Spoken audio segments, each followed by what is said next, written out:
biografía de Marcelo Díaz Carcañolo. Ustedes ya lo deben haber visto en otras oportunidades, y si no lo conocen, bueno, para nosotros la verdad es un honor tenerlo acá en Santiago, en la Universidad de Chile, abriendo esta semana de conversatorios sobre la teoría de la dependencia, sobre neoliberalismo. Más de alguno de ustedes sabrá, él es formado en economía por la Universidad de San Paulo, maestro en economía por la Universidad Federal del Fluminense y doctor en economía por la Universidad Federal de Río de Janeiro. Actualmente él es profesor asociado de la Facultad de Economía de la Universidad Federal Fluminense y miembro del Núcleo Interdisciplinario de Estudios y Pesquisas de Marx y Marxismo, en Marx y Marxismo. Al mismo tiempo es investigador del Núcleo de Historia Económica de la Dependencia Latinoamericana y profesor colaborador de la Escuela Nacional Florestan Fernández, del MST. Actualmente él preside la Sociedad Brasilera de Economía Política y es presidente de la Sociedad Latinoamericana de Economía Política y Pensamiento Crítico. Participa también en el grupo de trabajo de Claxo sobre crisis y economía mundial y tiene experiencia vasta en pensamiento crítico, teoría marxista, capitalismo, neoliberalismo, etc. Sus últimas publicaciones, que también vamos a dar un mensaje ahí para los que se queden al mini taller o curso que vamos a hacer el día miércoles, jueves y viernes, es sobre, y en ese momento vamos a entregar tal vez algunos de los capítulos para socializar entre aquellos que estén presentes en esa formación. Su último libro es Dependencia, Superexplotación del Trabajo y Crisis, una interpretación desde Marx, salido por Maya Ediciones en España. También tenemos como invitado especial a nuestro querido economista, compañero, que siempre nos acompaña en todos estos espacios de formación y debate en pensamiento crítico y especialmente en el pensamiento marxista en Chile. Ustedes lo conocen, Rafael Agassino. Él es formado en economía por la Universidad de Chile y actualmente trabaja como investigador independiente, pero también apoya la formación en la Universidad de Santiago, en la Universidad Metropolitana de Ciencias de la Educación, y como también todos sabemos, ha tenido una larga trayectoria de formación en el ARSI. Todos lo conocemos también por su compromiso y militancia en la formación de cuadros y todas las organizaciones de los sectores populares, sindicales, de trabajadores. Entonces, la verdad que es un honor tenerlos acá en esta mesa, donde el debate siempre es un debate rico porque nos ayuda no solamente a comprender la coyuntura actual, sino ir más allá para pensar nuevos horizontes de transformación societaria. Entonces, como les decía, yo quiero poner algunas preguntas acá a la mesa y sobre eso abrir la conversación flexible con nuestros colegas acá invitados. Y solo para poner el contexto, la investigación que estamos desarrollando con el equipo de Fondesit, que voy a aprovechar de pasar el dato, los voy a presentar: Manuel Alzaldo, que está acá presente, sociólogo; Claudia González, también doctoranda en Sociología de Ciencias Sociales, en realidad por acá por la Universidad de Chile; Rodrigo Silva, también presente, magíster en estudios latinoamericanos y sociólogo; y nuestros tesistas que acompañan la investigación. Estamos pensando y reflexionando acerca de los planes sociales de empleo y de protección social en América Latina, especialmente 3 casos de investigación: Chile como el caso neoliberal, Brasil como el caso neodesarrollista y Venezuela como el caso del socialismo del siglo XXI. Queremos mirar cómo la ideología traspasa coherente o no coherentemente estos planes de empleo. No me voy a detener en esa investigación, sino que a partir de esa investigación planteo las siguientes preguntas. La primera tiene que ver con poder pensar la continuidad o discontinuidad del modelo neodesarrollista actual, o que la literatura de algún modo refiere como neodesarrollismo, con lo que tradicionalmente se entendió como el desarrollismo clásico de los años 50 y 60. ¿Qué nos podría decir Marcelo y tal vez también ahí Rafael?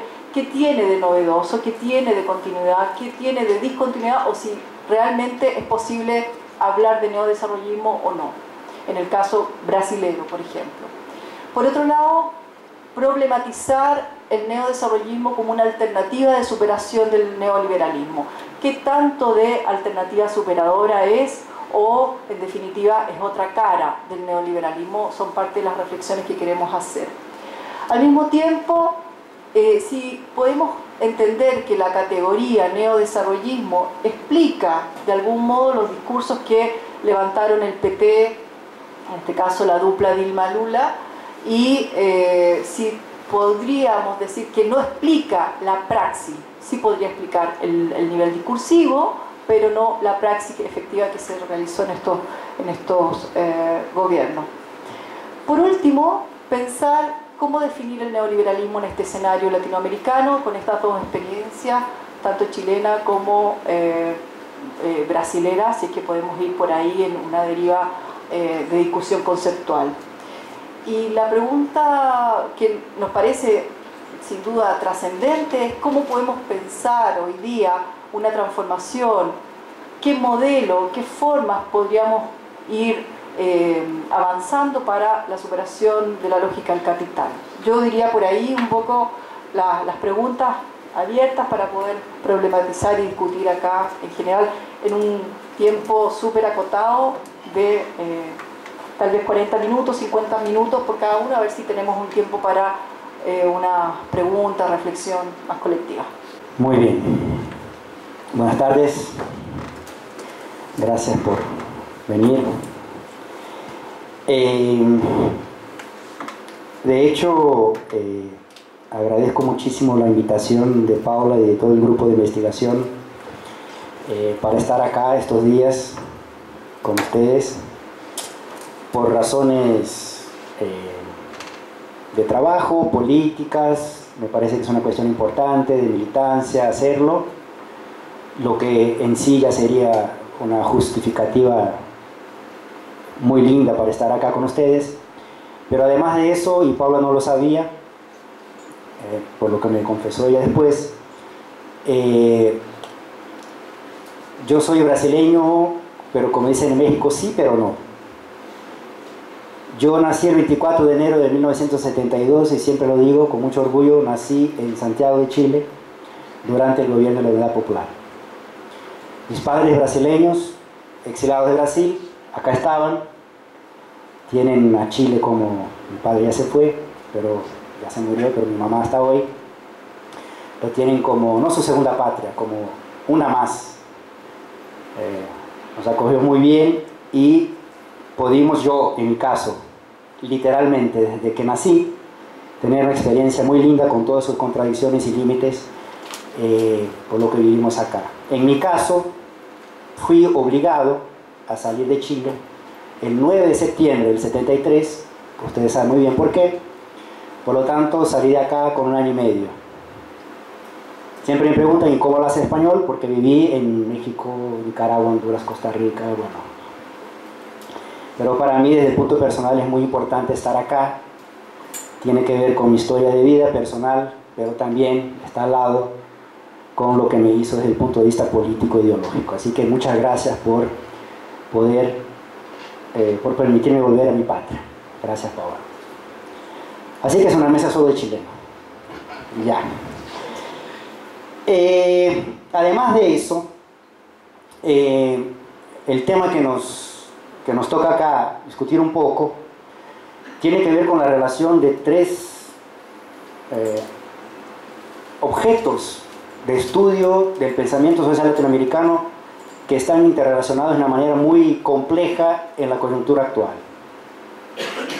Lo que se suele llamar la teoría marxista de la dependencia, el neoliberalismo y el neodesarrollismo. También estoy muy contento de estar acá en Santiago, en la Universidad de Chile, para hablar de la teoría marxista de la dependencia, porque aunque algunos de ustedes, mis compatriotas chilenos, seguro que los más jóvenes, no sepan, la teoría marxista de la dependencia, no con ese nombre, porque ella nunca nació con un nombre, nació como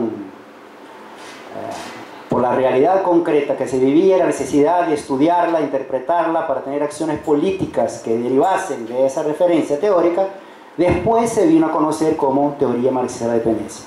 Nació acá, en Santiago de Chile. Curiosamente, también, obvio, con la presencia y participación importante de muchos chilenos.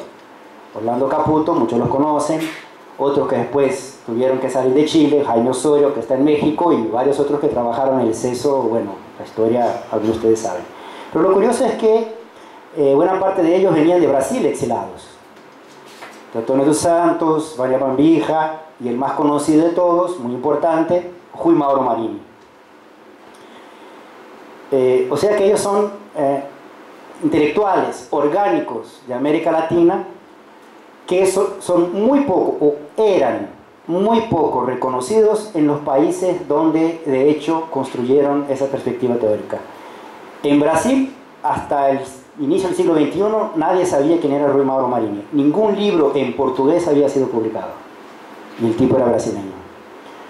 En Chile tiene que ver con varias cosas. La gente se olvida o no sabe que esto nació acá, en un contexto, y no por una cuestión académica, de pensar distinto, porque yo soy más bonito que el otro y tengo que hacer una teoría que es mía.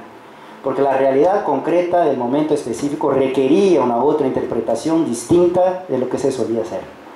Incluso desde el punto de vista crítico, desde el punto de vista de los partidos oficiales, comunistas, socialistas, etcétera, etcétera, etcétera. Así que para mí estoy muy contento de hacerlo acá. Desafortunadamente, y no por lo del Papa, pero también, no tenemos tanto tiempo para hacerlo de manera tan rigurosa como el objeto lo requiere.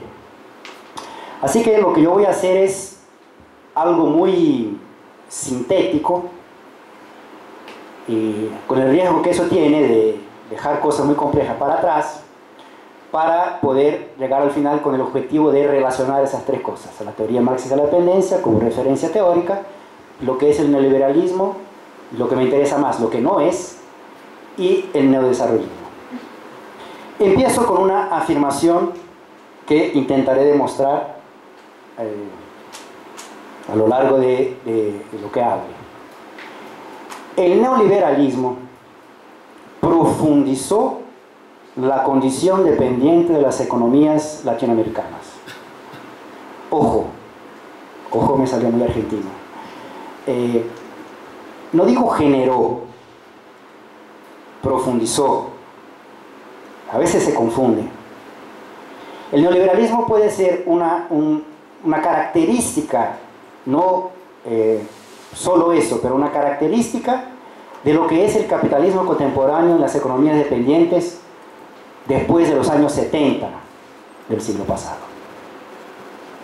Pero el neoliberalismo sí profundizó la condición dependiente. Eso nos lleva obligatoriamente a saber lo que es el neoliberalismo, para saber cómo la profundizó, y también qué quiere decir la condición dependiente, para saber cómo el neoliberalismo profundizó lo que yo llamo de condiciones estructurales de la dependencia. Voy a empezar con lo segundo, o sea, ¿qué es una economía dependiente? Y acá no tengo tiempo de explicar por qué, me voy a apoyar. Hay debates internos, hay peleas internas, hay posiciones contrarias, no es una iglesia, no es todo el mundo con la misma. Voy a hacer una síntesis más o menos de lo que en términos medios, está más o menos todo el mundo de acuerdo. Pero hay debates intensos acá. Si tengo tiempo, hablo de algunos de ellos. Pero me voy acá a basar en la teoría marxista de la dependencia. Después se fue a conocer así, en los años 90, 80, 90, más 90, cuando algunos de ellos ya habían morido, Marini ya estaba muerto, porque se llamó de teoría marxista de la dependencia porque había una otra teoría de la dependencia que se solía confundir con esta, pero tenía una base teórica que no venía de Marx, al revés, venía explícitamente rechazando el pensamiento social de Marx y le ponía como alternativa, aunque no lo dijera de manera explícita, a Weber. Una concepción de Estado weberiana, una concepción de sociedad weberiana, con toda la crítica, no de Weber, pero de los weberianos a los marxistas, que los marxistas apenas tratarían la cuestión económica y no lo que es específico de lo social, de lo político, del Estado, de esas cosas. Y esa teoría weberiana de la dependencia fue la que se puso más conocida. Todos conocen, o creo que sí, o ya escucharon hablar, el famoso libro de Fernando Henrique Cardoso, otro brasileño, bueno, no voy a mencionar, y Enzo Valeto, el chileno. No es con esa que estoy dialogando, la weberiana. Esa me parece que explica poco. No tengo tiempo de desarrollarlo, después si ustedes quieren puedo meterme en eso. Voy a partir de la marxista, o sea, parte de la concepción de Marx de cómo funciona no solo una economía, pero una sociedad capitalista, donde las relaciones sociales se establecen de manera intermediada por la compra y venta de mercancías. O sea, es la sociedad capitalista que se pone como economicista. No es Marx que es economicista, es el capitalismo que nos hace a todos relacionarnos como compradores y vendedores de mercancías, cuales quiere que sean las mercancías. Bien. O sea, algo muy simple. Mi presupuesto acá es que todos conocen a El Capital, Crítica a la Economía Política, tomos 1, 2 y 3. ¿Ya? ¿Vale? No, broma. Aunque sí. Lo que voy a hacer es, de manera sintética, con todo el riesgo de la síntesis, enumerar 5 características de una economía y una sociedad dependiente, pero desde ya llamando la atención que lo que caracteriza la economía dependiente no es esas 5 características adjuntas, 1, 2, 3, 4, 5, pero la articulación dialéctica entre ellas. Y voy a explicar la articulación dialéctica entre ellas. Eso es muy importante en el debate y lo digo el porqué después. La primera de ellas es la categoría más famosa, más utilizada y desde mi punto de vista menos conocida. La famosa superexplotación de la fuerza de trabajo. Que no es igual, pero tiene como consecuencia el incremento de la tasa de plusvalía de lo que llamaba Marx, la diferencia entre el valor nuevo producido en el proceso productivo, que va a ser apropiado por el capital en la forma de plusvalía, y lo que no es apropiado, pero es lo que corresponde a lo que fue pago por el valor de la fuerza de trabajo, en lo que él llamaba de capital variable. O sea, la diferencia entre el valor producido y lo que se apropia, el capital y el trabajo, para decirlo corto. Ojo, la superexplotación de la fuerza de trabajo no es el aumento de la tasa de plusvalía. Deviene aumento de la tasa de plusvalía. Y la superexplotación de la fuerza de trabajo tiene que ver con formas del capitalismo en estas áreas específicas, las economías, sociedades dependientes, donde los salarios, el pago por el valor de la fuerza de trabajo, no corresponden al valor de la fuerza de trabajo. Por varios mecanismos, varias razones. Aumento de la jornada sin el aumento del ingreso del salario en la misma proporción. Aumento de la intensidad del trabajo sin que el salario suba en la misma proporción. Y otras formas más de superexplotación de la fuerza de trabajo. Vuelvo al asunto dentro de un rato. La segunda característica. La primera interpretación social que trabajó con esto fue la CEPAL, el estructuralismo, el tradicional, y lo llamó la deterioración de los términos de intercambio. O sea, el hecho de que los precios de los productos que son producidos en estas economías y exportadas para las economías centrales tienden a lo largo del tiempo a caer en relación a los precios de los productos que ellos allá producen y nosotros somos obligados, porque no producimos, a importar. Por lo tanto, desde el punto de vista de los precios relativos, algo nos desfavorece con el caminar del tiempo, diciéndolo de manera sintética. Eso era la terminología de la CEPAL, que trabajaba en el nivel de la apariencia de los precios. Algunos teóricos querían ir un poco más allá, o más acá, bueno, depende de dónde miras. Salir de la apariencia y ver lo que está ocurriendo por detrás de la apariencia en la esencia de los fenómenos. Y en el debate de los años 60, 70 del siglo pasado, no solo en América Latina, pero también en Europa, que tiene que ver con el tema de la teoría del desarrollo, eso se llamó de intercambio desigual. Marini, en su famosa Dialéctica de la Dependencia, su librito, que nació de las clases que él daba acá en la Universidad de Chile, eran sus clases, que los alumnos copiaban, Después voy a decir algo que ustedes no saben lo que es. Se mimeografaba, Rafael me ayuda a contar lo que fue eso. Y bueno, mira como, me miran como si fuera un extraterrestre, mimeógrafo. Bueno, se fotocopiaba, no es lo mismo, pero bueno, y se difundió. Marini no quería publicar el dialecto de la dependencia, pero como ya estaba, pues dijo, bueno, que se quede. Él era un tipo muy riguroso que creía que no estaba acabado, había muchas imprecisiones en el dialecto de la dependencia, y de hecho hay. Una de ellas, creo yo creo porque no escuché eso de él, lo conocí chiquito, ¿sí? Yo, como decían, era guagua, acá, y después en México, un poco, y después en Brasil, yo ya estudiante, ya lo conocí, ni se acordaba de mí, pero se acordaba de mi casa, pero bueno. Él utilizó en dialéctica de la dependencia el término intercambio desigual. Yo creo que desde el punto de vista más correcto de la teoría marxista del valor, es un error llamarlo intercambio desigual.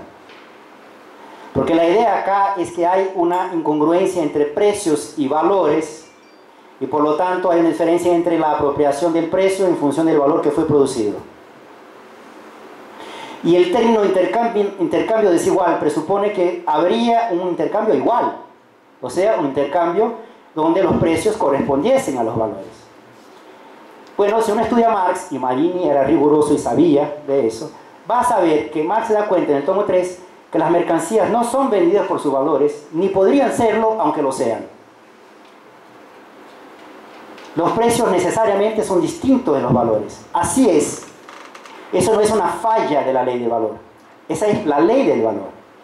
No es la ley del valor truncada, como decía Marini en la dialéctica de la dependencia. Es la propia ley del valor. Ella requiere una dialéctica, una diferencia entre producción y apropiación del valor, entre valor y precios. Por lo tanto, para mí el término intercambio desigual tiene que ver con los términos de los años 60, 70, que tiene que ver con una perspectiva de teoría del valor que viene de Ricardo, no de Marx. Pero ese es un tema para debate. Lo que importa acá es que esa segunda característica significa básicamente lo siguiente. El capitalismo dependiente produce valor, plusvalía, y una parte de ese valor o plusvalía no es apropiado por el capital acá adentro. Por varios mecanismos es transferido, es una palabra horrible, porque no es que se pone en el correo y llega ya por el correo, o se va por email, ¿no? O por Facebook Messenger, no. El proceso de transferencia del valor de las economías dependientes para las economías centrales tiene que ver con la diferencia entre la producción del valor y la apropiación de valor.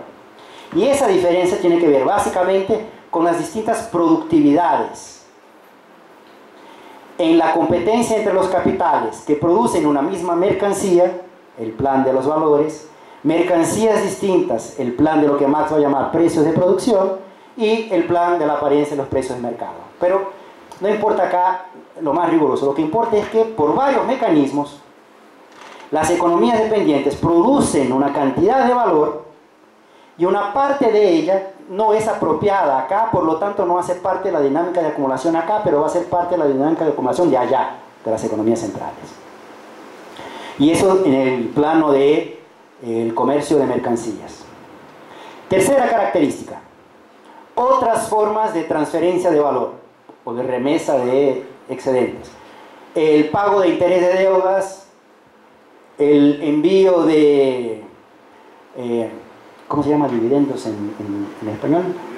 Utilidades, ganancias, pago de amortizaciones de deudas, pago de royalties. A veces somos dependientes incluso de tecnología, no somos propietarios de esa tecnología, la utilizamos y tenemos que pagar royalties. Bueno, distintas formas de pagos de capital, si ustedes quieren, más allá de la diferencia de productividad entre las mercancías, que hace con que parte del valor generado acá sea pago y por lo tanto transferido para las economías de allá. Bien. Cuarta característica.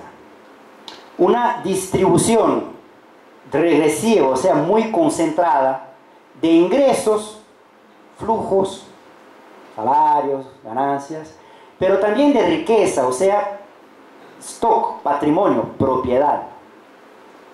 Una concentración muy fuerte de ingresos y de propiedad, de activos. de tierra, de medios de producción, de activos financieros, etcétera, etcétera, etcétera. Quinta y última, todas las cuestiones sociales, yo sé que el tema y el término cuestión social es una cuestión, no voy a entrar en eso, pero los desdoblamientos sociales que decurren de esa fuerte concentración del ingreso y de la riqueza en esas economías. Bueno,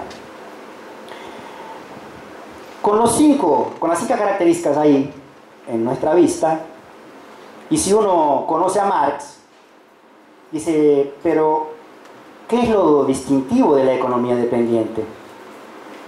El aumento de la tasa de plusvalía hace parte de las leyes generales del capitalismo, en economías dependientes, en economías centrales, en cualquier coyuntura, en cualquier historicidad. A veces se puede más, a veces se puede menos, pero es el capitalismo. Las cuestiones sociales no son exclusivas de las economías dependientes. Son características de la economía capitalista. La ley general de la acumulación capitalista nos muestra eso de manera muy dialéctica, como tiene que ser, porque es dialéctico. Y en las crisis del capitalismo central uno ve lo que ve. Miren lo que está pasando en Estados Unidos y Europa hoy, desde el punto de vista social. No es algo específico de América Latina o de una economía de una sociedad dependiente. La concentración del ingreso y de la riqueza es algo tan visible, también en economías no dependientes, que hasta un reformador socialdemócrata como Piketty lo percibe y le da miedo a él. Y escribe un libro de 900 páginas para decir, hay que distribuir algo, si no nos jodemos. No es un comunista, que quiere preservar el capitalismo y por lo tanto se da cuenta que hay que darle algo a la gente para que ella no proteste tanto. Escribió 900 páginas para llegar a esa brillante conclusión que ya se tenía desde el siglo XVIII. Bueno, no voy a perder tiempo con Piketty. Lo que me importa acá, y yo lo leí en francés porque hay problemas de traducción. Lo leí porque es deber de oficio, soy economista. Es un problema mío de formación, de grado, maestría y de doctorado. Tengo que leerlo. Bueno. Lo que caracteriza la economía dependiente es la forma como dialécticamente se articulan esas cosas. Eso es importante. Las condiciones estructurales de la dependencia que vienen desde el momento en que históricamente estas sociedades que no eran capitalistas se insertan en el proceso de colonización, el descubrimiento, en la lógica de la acumulación mundial o la división internacional del trabajo, el término que ustedes quieran. Potato, tomato, no me importa eso. Eso quiere decir que la segunda característica, la deterioración de los términos de intercambio a la CEPAL, el intercambio desigual a la neorricardiana o transferencia de valor, también horrible, pero no encuentro un nombre mejor para la perspectiva más marxista, es una condición estructural. Economías dependientes tienen esa característica, producen más valor de que ellas mismas se apropian porque hay mecanismos de transferencia de valor. El tercero también, o sea, otras formas de transferencia de valor, que tiene que ver con pagos de deuda, pagos de royalties, transferencia de utilidades, de ganancias, etcétera, etcétera, etcétera. Entonces perciban que si juntamos la segunda con la tercera, tenemos lo que es estructuralmente, y no soy estructuralista, ni dentro del marxismo, de lo que es una economía dependiente.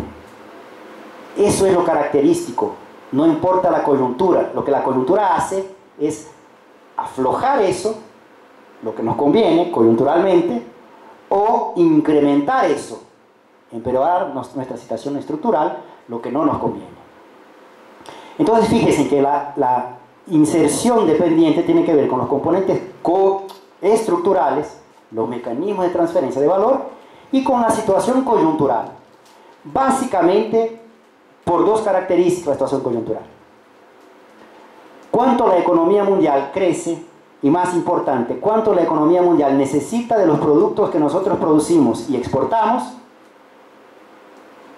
Si le va bien, si la economía mundial va bien y demanda muchas importaciones que nosotros producimos, tenemos un crecimiento de las exportaciones, conseguimos obtener divisas, moneda que nosotros no imprimimos, no creamos, el dólar si ustedes quieren, la coyuntura actual, y eso nos permite aflojar coyunturalmente la condición de dependencia, no la resuelve. Si la economía va mal, está en crisis, no crece, no demanda nuestros productos, tenemos problemas en la balanza comercial, no conseguimos las divisas que son necesarias, uno, para comprar las cosas que nosotros no hacemos, básicamente bienes de mayor contenido tecnológico, mercancías de mayor contenido tecnológico, y pagar el servicio del capital que sale por la cuenta corriente. O sea, empeoramos la situación estructural de manera coyuntural. Una crítica que se hacía y se hace aún a la teoría marxista de la dependencia es, bueno, eso quiere decir que el capitalismo dependiente es estagnado, no crece, porque genera valor y no tiene dinámica, porque una parte de ese valor no se queda acá, se va afuera. Los keynesianos tienen otros términos para decir lo mismo. Eso es una falsa crítica, porque el capitalismo dependiente tiene una salida necesaria para garantizar una dinámica de acumulación interna en que pese, hay que llevarlo en consideración, los mecanismos de transferencia de valor. Y ahí la alegoría que yo hago de el queque, la tarta, ¿cómo se dice? Bueno, si uno tiene un queque, una tarta con el mismo tamaño y una parte creciente se va, seguro que se queda menos acá. Y esa tarta quiere decir el valor, la plusvalía. Cuanto menos se queda, con una tasa de acumulación, menos hay para comprar más medios de producción, contratar más fuerza de trabajo y por lo tanto incrementar el crecimiento de la economía. ¿Cuál es la alternativa necesaria del capitalismo dependiente? Aumentar el tamaño de la tarta, del queque.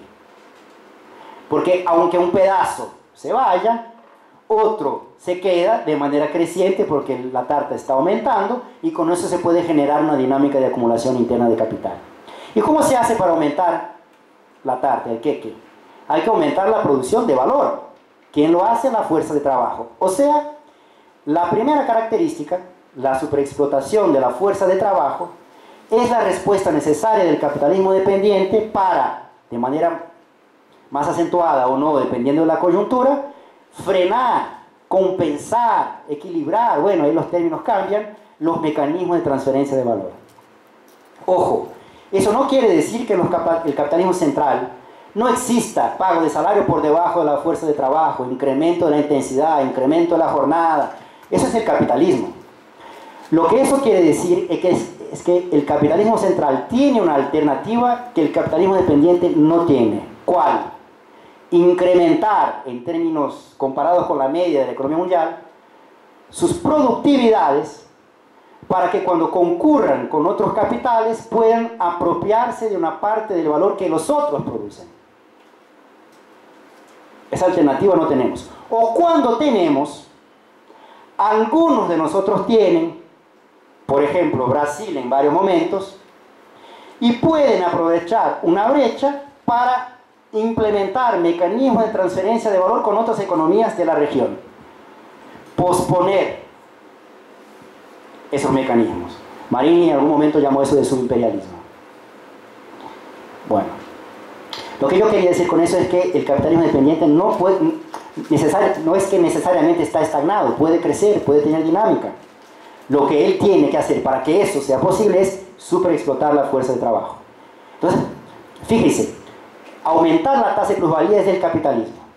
Lo que el capitalismo dependiente tiene de específico es que para compensar los mecanismos de transferencia de valor con las economías centrales, tiene que acentuar formas de aumento de la tasa de plusvalía que no sea por aumento de la productividad en algunos sectores, en términos medios. Algunos sectores pueden ser más productivos que la media internacional, pero no la economía como un todo.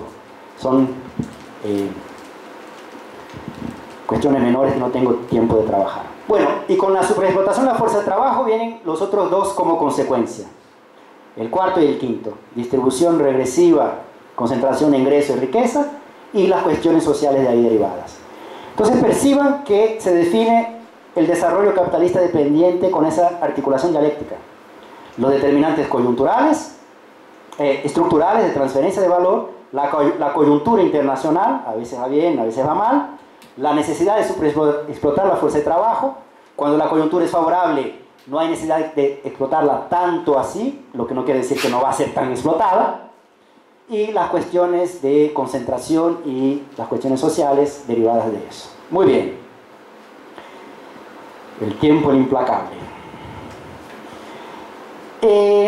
Eso es el el capitalismo dependiente desde que estamos en el capitalismo, o sea, siglos ya. ¿Qué es lo específico del neoliberalismo? Primero,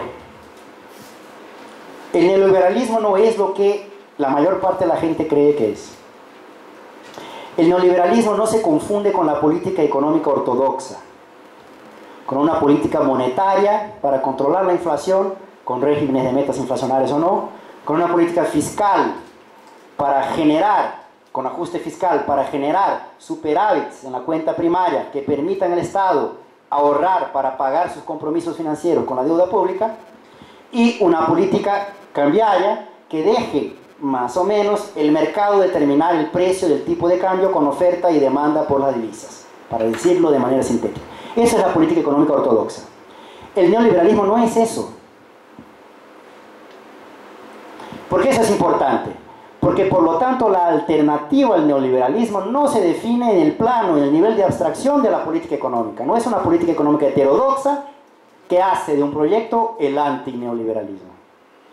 ¿Qué es el antineoliberalismo? Leamos los neoliberales. Es difícil, lo sé. Friedman, von Hayek. Von, no sé si ustedes saben, es un designativo de aristócrata. Hay que decirlo porque los fascistas están recuperando y no dicen el von, ¿no? Von Mises, von Hayek, curioso, ¿no? Todos aristócratas. ¿Por qué será? Hay que leerlos. Tómense una medicina para el estómago, hay que un trago, no es fácil. Pero eso lo aprendí con el Che. Si no conoces tu enemigo, no sabes con quién estás peleando. Entonces vamos a leer los tipos. ¿Qué dicen ellos para sintetizarlo? ¿Qué es el neoliberalismo? Dos cosas. Primera de ellas, es una condición necesaria, pero no suficiente. Hay que obtenerla, pero no garantiza. Lo que se llama estabilización macroeconómica.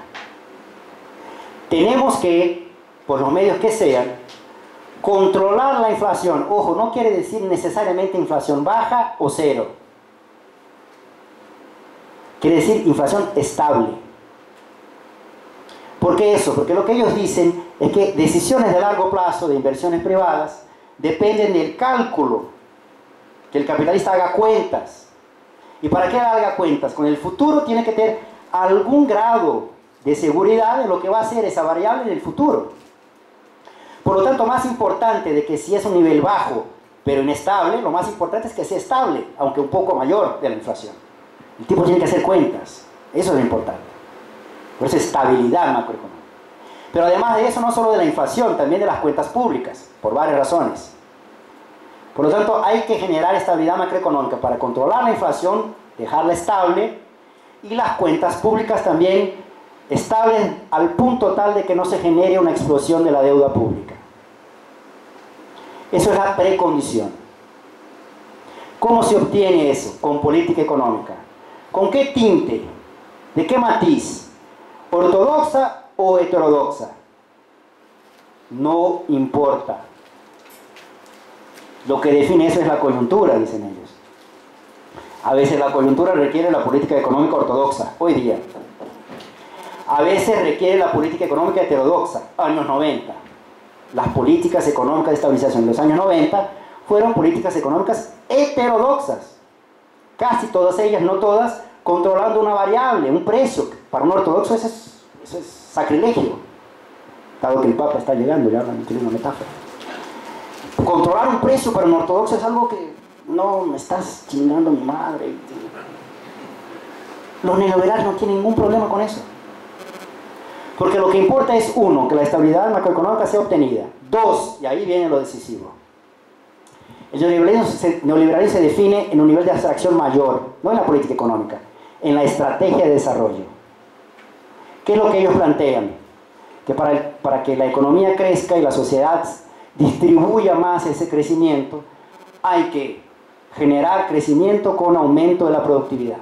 Y para que eso sea posible, hay que generar cada vez más un ambiente competitivo. La competencia, la concurrencia, ese mantra que ellos tienen por la pelea entre los capitales y los individuos en la instancia, en el nivel de los mercados.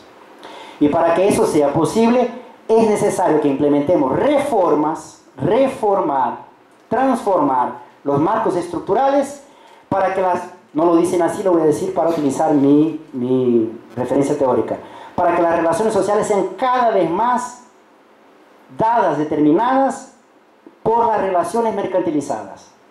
Ampliar los espacios de la vida mercantilizados. ¿Y cómo se hace eso?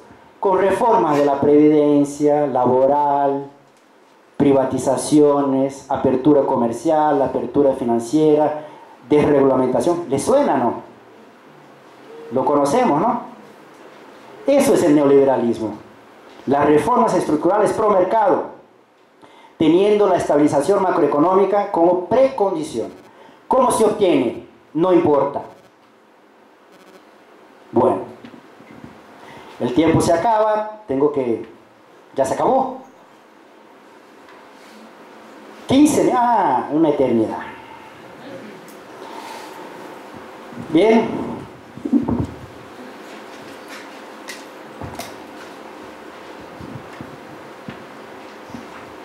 Por lo tanto, si ustedes se acuerdan de lo que yo caractericé acá como la condición dependiente, desde el punto de vista de teoría marxista, eso tiene distintas historicidades, tuvo distintas manifestaciones históricas.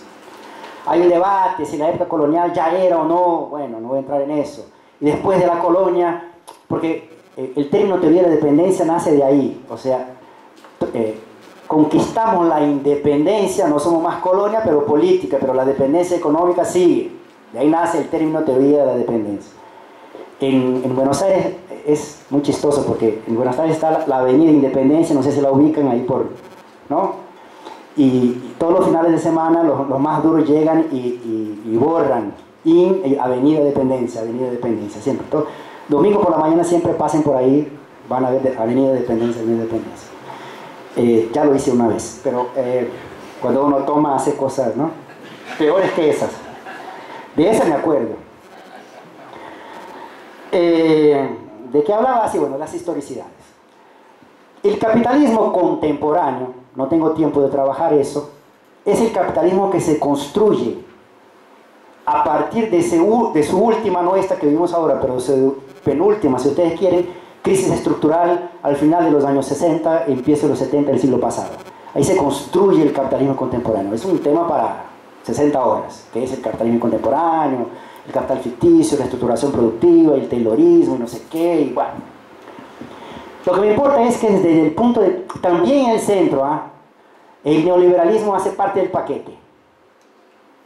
La ideología neoliberal ya estaba desde los años 20, 30, pero se torna hegemónica en el mundo, en el contexto de la crisis del capitalismo final de los 60, 70, porque fue la forma que el capitalismo, junto con otras cosas, encontró de impulsionar una vez más la dinámica de acumulación del capital, que entra en crisis en su lógica desde el 2007, que es lo que vivimos ahora. Y los primeros ensayos del neoliberalismo, además de lo que nosotros conocemos acá, empecé con eso, nací en Chile, pero me fui, porque el ensayo de esas cosas fue acá, no sé si ustedes saben, pero no solo, en los años 70, David Harvey cuenta muy bien esa historia porque la vivió.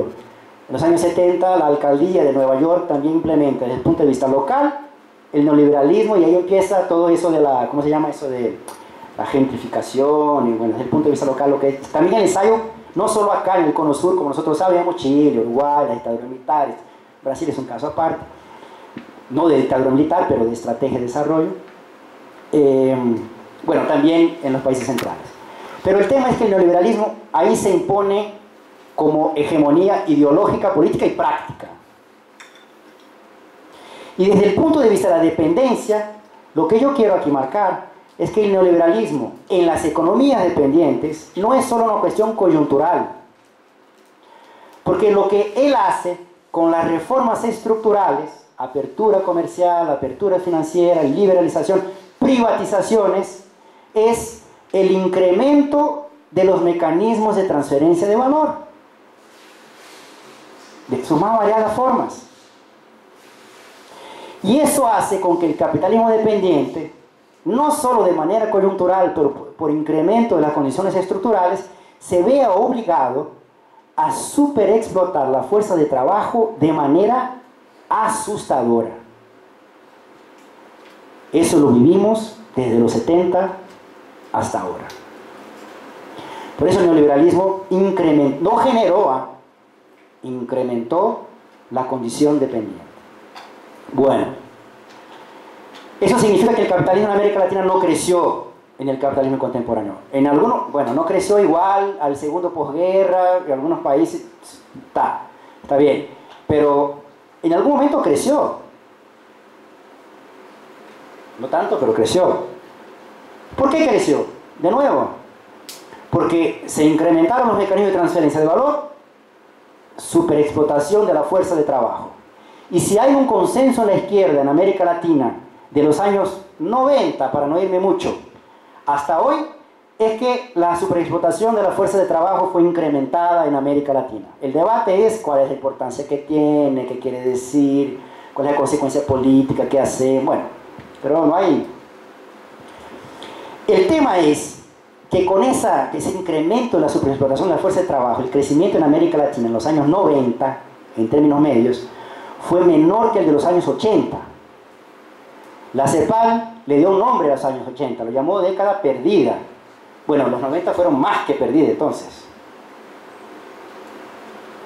¿Por qué no creció en los 90?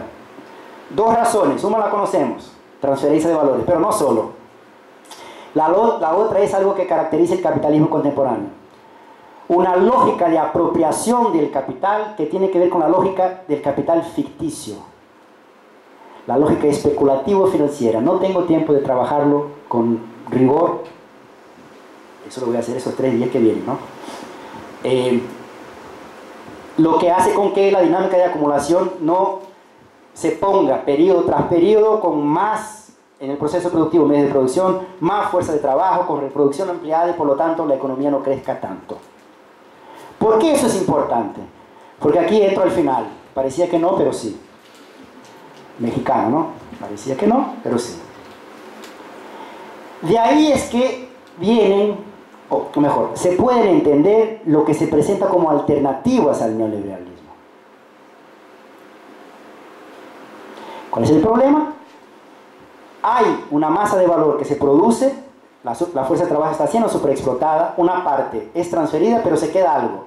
El tema es que la lógica de la acumulación, de ese algo que se queda, de ese valor, de esa plusvalía, es una lógica más especulativa, financiera, ficticia y no de incremento productivo, de más medios de producción, fuerza productiva. ¿Cómo hacer? ¿Cuál es la alternativa? ¿Cuál es la primera y obvia? Cambiar la lógica de apropiación de ese capital. Hacer con que ese capital acá se apropie del valor producido a más de manera productiva, o sea, incrementando la inversión realmente productiva, generando empleo, salarios, crecimiento, etcétera, etcétera, etcétera. ¿Está bien? ¿Y cómo lo hacemos? Porque eso no es una cuestión de voluntad. Los capitalistas hacen lo que hacen no porque sean unos pendejos a la mexicana, unos hijos de puta a la brasileña. No es una cuestión de deformación moral. Hay los que sean, pero hay allá y hay acá. No es eso que define la condición de clase. Lo hacen por una razón que si yo tuviera plata y estuviera, haría lo mismo. Y no soy un pendejo ni hijo de puta, por lo menos no por eso. Puede ser por otra razón. Capital significa un valor que se valoriza y cuanto más mejor, más capital es. ¿Dónde meto mi plata? ¿Dónde da más? Sí, yo también hago eso. Mi problema es que yo no tengo tanta plata. O a lo mejor que día soy del mes 15 ya no tengo plata. Se acorta mucho el mes. Y eso ocurría, por lo tanto, porque la tasa de la rentabilidad de la apropiación en los mercados financieros, especulativos, ficticios, que es dada por la tasa de interés, era en términos medios mayor que la tasa de rentabilidad de la apropiación productiva, que es la tasa de ganancia. ¿Qué tenemos que hacer? Cambiar el mix. Tenemos que bajar la tasa de interés para que el capital vea, mire, te voy a meter mi dinero en la inversión productiva. Por lo tanto, tenemos que implementar una política económica que rebaje las tasas de interés. cambiar la política económica para que, y eso va a generar una reproducción ampliada con crecimiento, empleo, salario. Eso tiene nombre, se llama neodesarrollismo. Y miren cómo suena bien. Vamos a bajar la tasa de interés, vamos a joder con algunos, no todos, pero los más críticos dentro del desarrollismo. Vamos a joder con los especulativos, con los rentistas, con el capital que no contribuye con la producción, ¿no? Suena muy fuerte.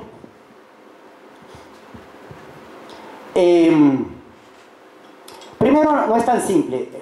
Reducir las tasas de interés no es cuestión de voluntad política, aunque eso sea necesario, porque contraría muchos intereses y por lo tanto tenés que tener respaldo político. Bueno, pero hay condicionantes técnicos. No es técnico, pero hay condicionantes económicos. Si bajas demasiado la tasa de interés, puedes tener un problema de brutales, se van. Lo que significa una devaluación cambiaria que te puede traer de vuelta el problema de la inflación y te puede generar problema de financiar la balanza de pagos. Te jodiste. Por eso es que algunos de ellos, de manera un poco más honesta, dicen: antes de bajar las tasas de interés tenemos que implementar controles de flujo de capital. Hay debate, si control cuantitativo, si calitativo, si con impuestos, y bueno, hay un debate sobre eso. Y miren cómo suena fuerte, radical: control de los flujos de capitales. Suena muy bien. Y además yo estoy a favor, lo firmo. Si ustedes un día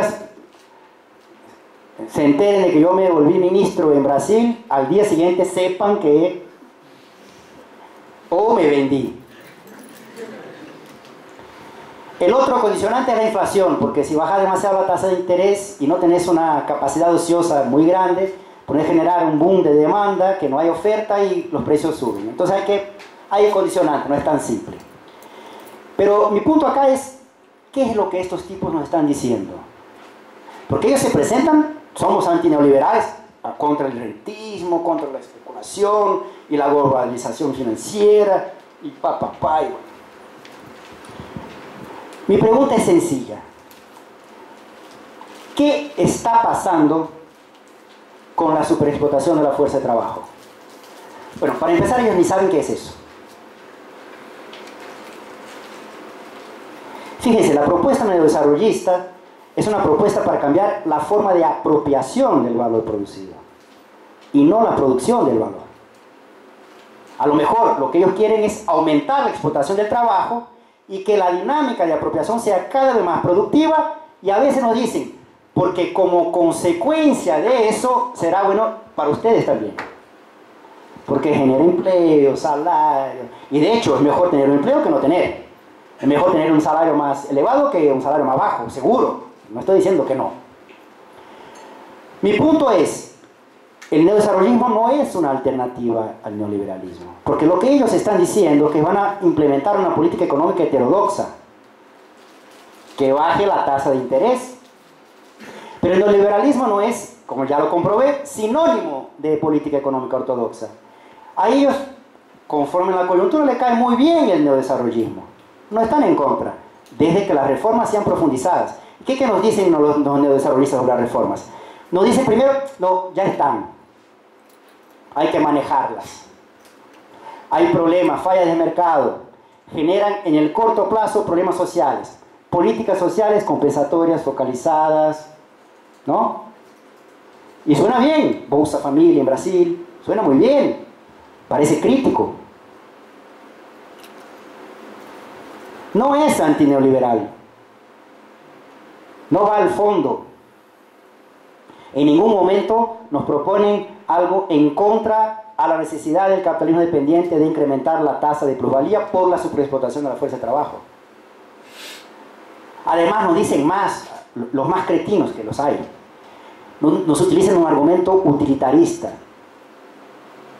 Ese de verdad que me enoja muchísimo. Nos dicen: no, yo también, cuando era más joven. A mí me gusta porque me está diciendo que soy joven. Ya no lo soy tanto, pero cuando era más joven también milité en el Partido Comunista, ¿no? Los carteles, las afiches, los ponía, tal, pero después uno se pone más viejo y se da cuenta, o sea, está diciendo que los jóvenes somos unos estúpidos. Y me di cuenta Es verdad, las reformas no son buenas para América Latina, para las economías dependientes, pero es que ya fueron hechas. El costo, así lo dicen, el costo social, político y económico de revertirlas es mucho mayor que si nosotros administramos, gestionamos los problemas de corto plazo de esas reformas con políticas compensatorias. Un argumento utilitarista. Como dicen en México, al carajo. Si eres neoliberal, asúmelo. No te gusta el nombre, X. No peleo por nombres. No suena bien, social liberal, ¿no? Dale un maquillaje, un perfume, una tintería que quieras. Pero para mí no es una real alternativa. ¿Cuál sería una real alternativa? Y no estoy hablando de socialismo, ¿eh? Una real alternativa dentro del capitalismo para enfrentar la condición dependiente e irse al fondo. ¿Cuáles son las condiciones estructurales de la dependencia? Los mecanismos de transferencia de valor. O nos volvemos centrales por alguna razón, un milagro de Dios, el Papa viene ahí, a veces no sé, además es argentino, o sea, el tipo se cree más que en él, de que al... Bueno, en Brasil hay chiste que se dice que los argentinos se creen, los brasileños están seguros. Me conviene porque nací en Chile, ¿no? En la época histórica en que estamos, o sea, donde el neoliberalismo profundizó las condiciones estructurales de la dependencia, una estrategia de desarrollo realmente antineoliberal es romper, revertir las reformas neoliberales.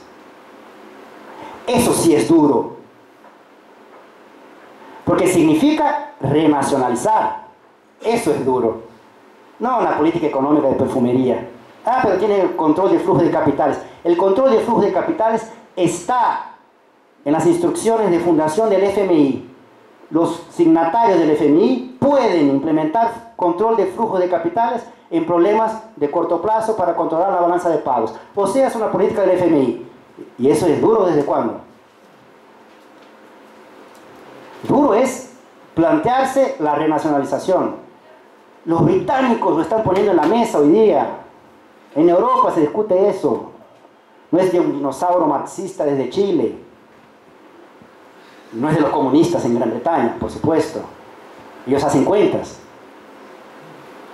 Significa retroceder con la apertura comercial, con la apertura financiera, retroceder con las reformas laborales, de las previdencias, de las jubilaciones. Eso es ser duro. Eso es ser antineoliberal. ¿Por qué? Porque eso va, ojo, no va a resolver el problema, va a disminuir los mecanismos de transferencia de valor y por lo tanto va a posibilitar, no es una necesidad, que la superexplotación de la fuerza de trabajo baje un poco, porque seguimos en el capitalismo. Pero es mejor que nada. Pero fíjense cuán duro es eso. Cuando digo duro, no desde el punto de vista de plantearlo. Eso genera reacciones políticas, sociales, de sectores importantes. Y no solo del imperialismo de afuera, como se suele decir en Brasil, como si todos en Brasil. De adentro. Eso es ser duro. Y ni hablé de socialismo.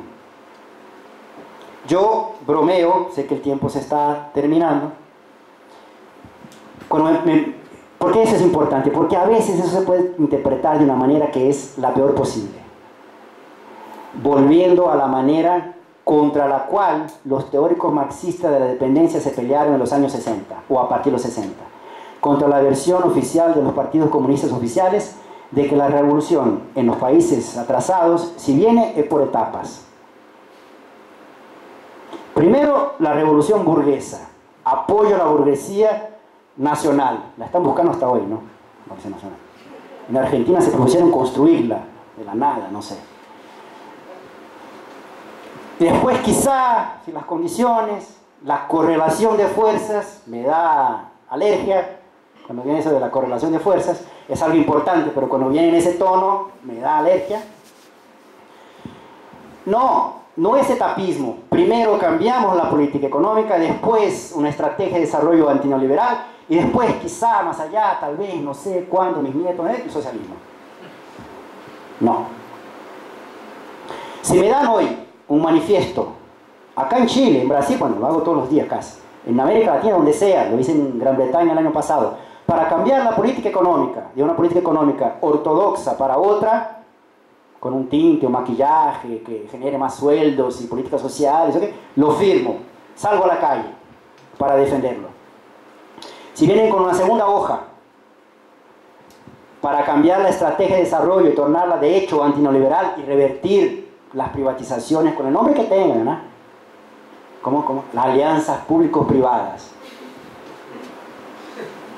Está con vergüenza el nombre. Las concesiones públicas. Suena bonito, ¿no? La universidad es pública, pero se cobra. Ah, qué bueno. Bueno. Y estoy hablando de Brasil, ¿no? Y voy a hablar de Chile. Porque Brasil se presenta como ¿no? El gobierno del PT. Si me presentan la segunda hoja por la estrategia de desarrollo antineoliberal, yo también la firmo, pero les aseguro que muchos de mis compañeros que firmaron la primera no firman la segunda. El problema es que yo soy un poco radical, ya se notó. Lo que yo quiero es firmar una tercera hoja, mucho más radical. Más allá de disminuir el grado de explotación de la fuerza de trabajo, a mí me interesa cuestionar una sociedad que basa sus relaciones sociales con base en la explotación del trabajo. Así simple, de decirlo. De hacerlo, bueno. Termino con lo siguiente, y de hecho, lo que el neodesarrollismo, lo digo desde Brasil, pero sirve para otras partes, intentó hacer, nunca fue, los gobiernos del PT nunca intentaron hacer el socialismo. No los cobremos por algo que no se propusieron hacer. Eso está escrito, se dice, no nos traicionaron, no fuimos sorprendidos. Tampoco se proponían a cambiar la estrategia de desarrollo neoliberal, no. ¿Qué es lo que Lula, dígame un poco, hizo? Se aprovechó de un escenario externo extremadamente favorable, de aquellos que hablaba la coyuntura, entre 2002 y 2007, que le permitió al Estado aumentar su presupuesto y con eso hacer algunas políticas sociales compensatorias. Hizo política de conciliación de clase. Política de conciliación de clase, y con eso de hecho termino, se puede hacer en el capitalismo, pero cuando hay plata. Cuando no hay plata, se tiene que escoger la clase. En Brasil se escogió la clase antes del golpe. Lo que el golpe hizo fue profundizar esa escoger la clase. En eso estamos. Ayúdenme a pensar una estrategia de desarrollo para que podamos construirla conjunto y quizá en algún momento, de hecho, ese sendero histórico se abra para nosotros. Así se hace. Caminante no hay camino, se hace camino al andar. Muchas gracias por la atención y muchas gracias por estar acá.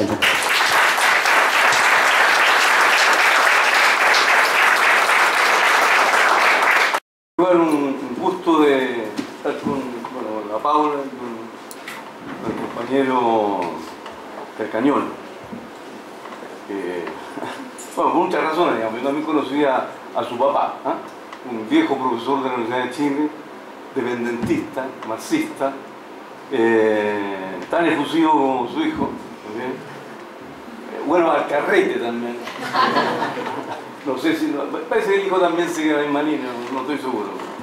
Entonces, para mí es un agrado efectivamente poder participar de esto y acompañar la reflexión que hacen. Bueno, yo lo que quisiera en realidad es muy breve lo que voy a decir, son 3 o 4 cositas, un poco tratando de alimentar la discusión de la exposición que hizo nuestro compañero acá. Tratando de ampliar un poquito la visión hacia otras esferas del neoliberalismo, por decirlo de alguna manera, que podrían contribuir también a colocar ciertas especificidades, porque Brasil es un caso bastante único, tiene un golpe de Estado que es del 64 contra regular, ¿no? No adopta necesariamente el neoliberalismo en todo ese periodo, yo diría que adopta el neoliberalismo casi con F.H. Cardoso en realidad, y después con color de melo, estamos hablando ya de los 80 prácticamente. Sin embargo, el golpe en Chile el año 73, es decir, estamos hablando de casi 7 u 8 años después, adopta otra estrategia en realidad. Son otros momentos también mundiales, en fin, hay una geopolítica diferente, unas correlaciones de fuerzas mundiales, correlaciones de fuerzas sin asustar, que son diferentes. Entonces, claro, hay distinciones que valdría la pena hacer.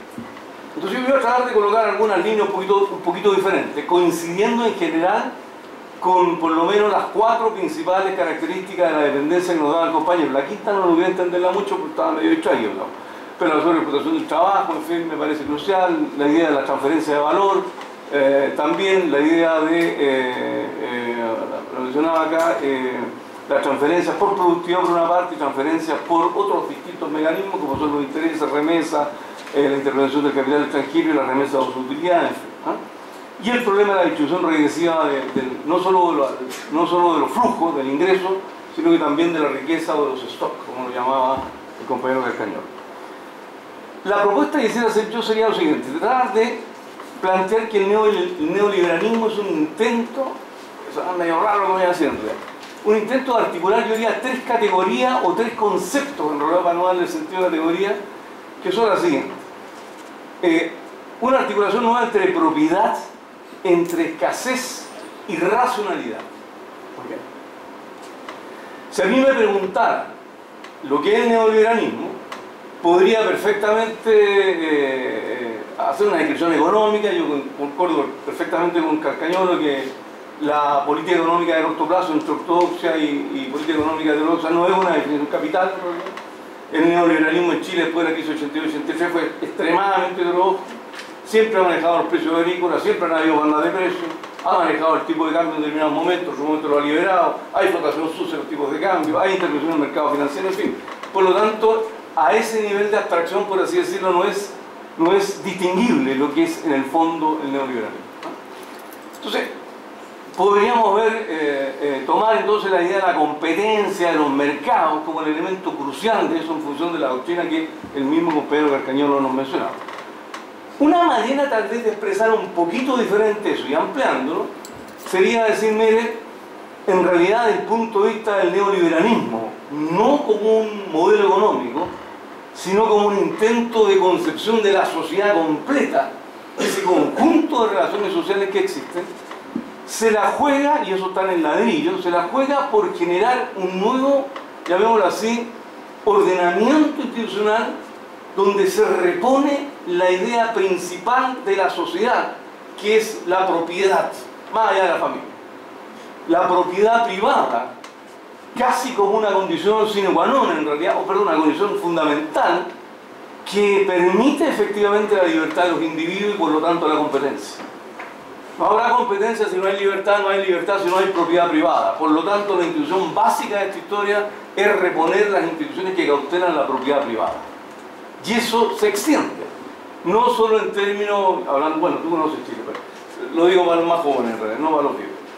No solo devolviendo los campos que se habían expropiado de la reforma agraria, tanto de Frei como de Allende, no solo devolviendo las fábricas que correspondieron a la formación de la ley de propiedad social, no solo devolviendo los bancos, sino que también incluso extendiendo la propiedad a todo aquello que fuera susceptible de convertir efectivamente en un objeto apropiado, que fuera un objeto simbólico o un objeto material.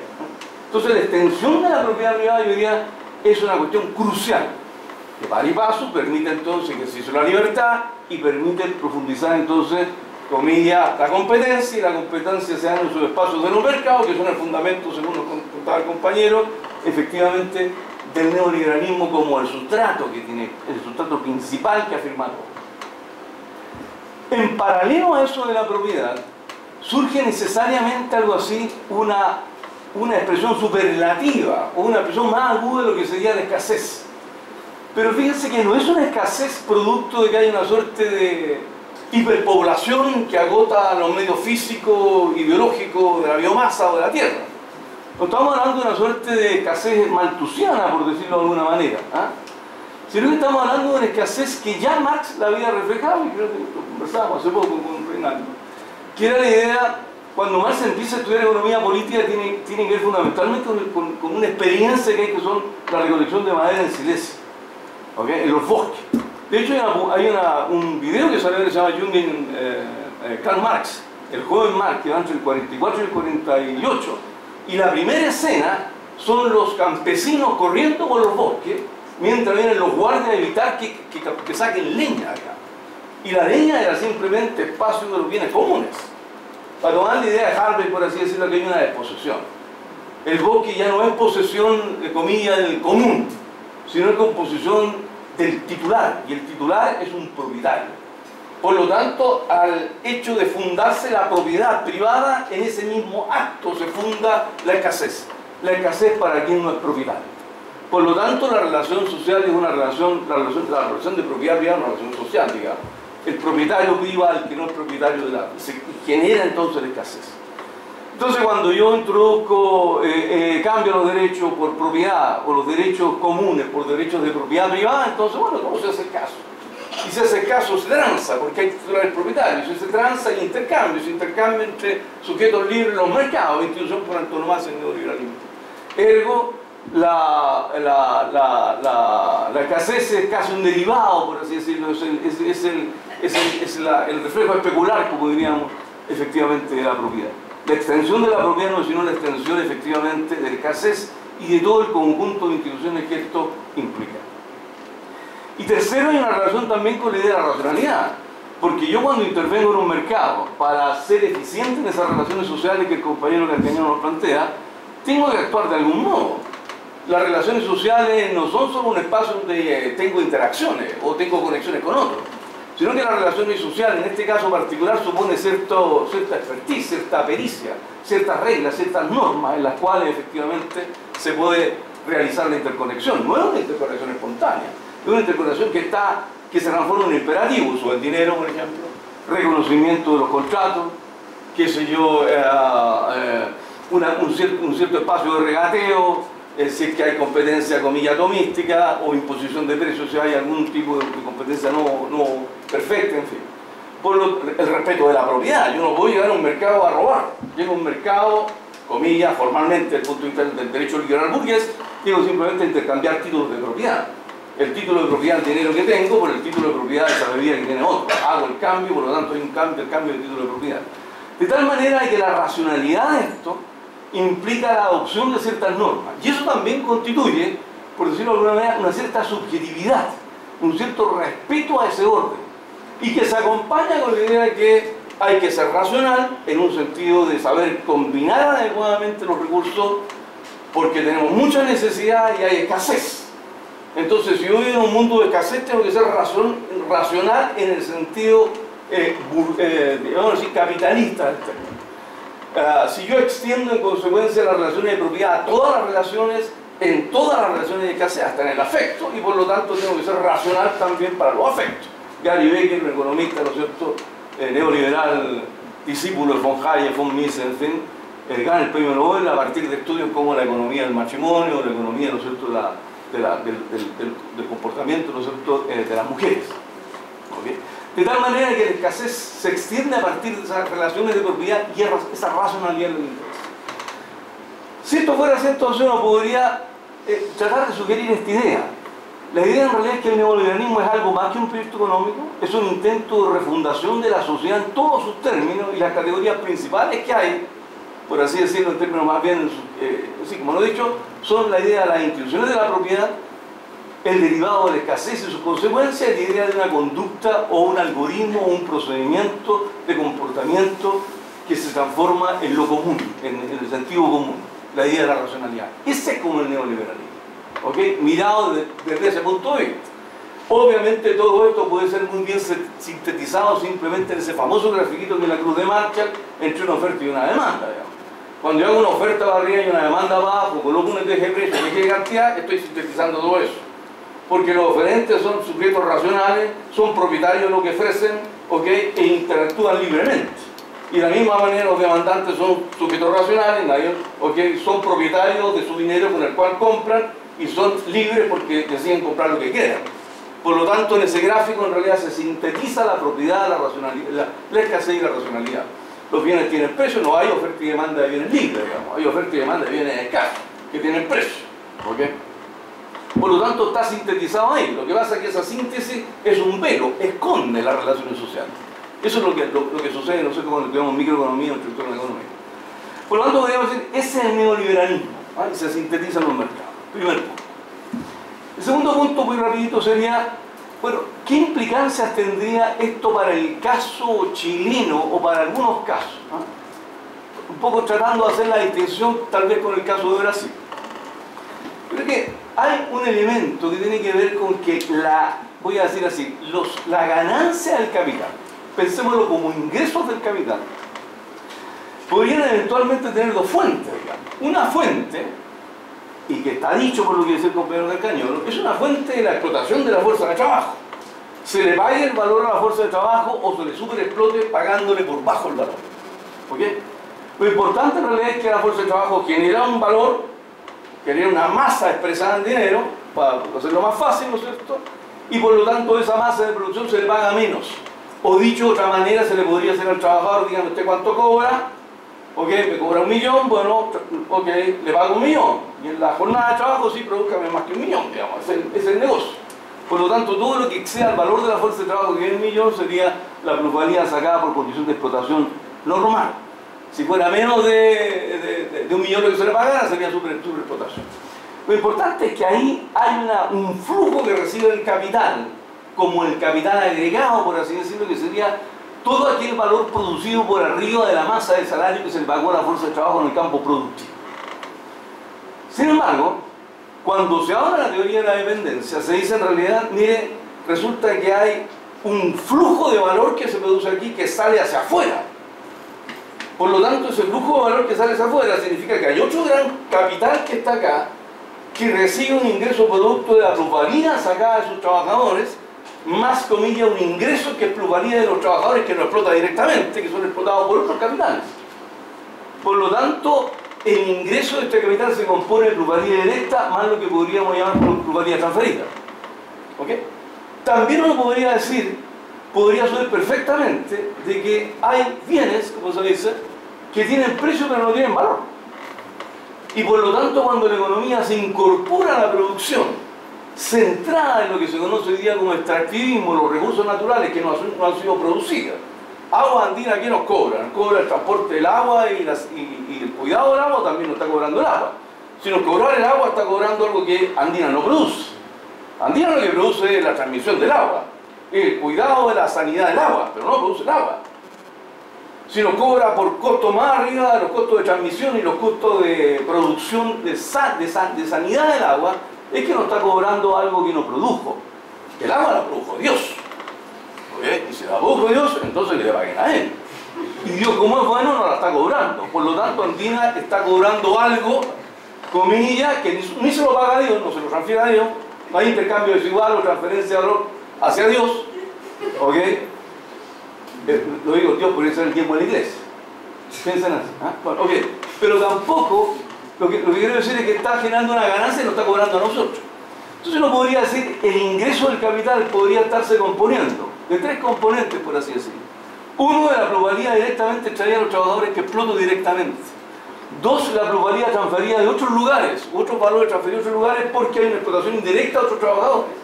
Y eventualmente podría estar en una primera vuelta, porque hay que explicarlo también, podría estar habiendo un componente de renta. Es decir, de una transferencia de ingresos que yo obtengo simplemente por el único hecho de ser propietario de ese recurso.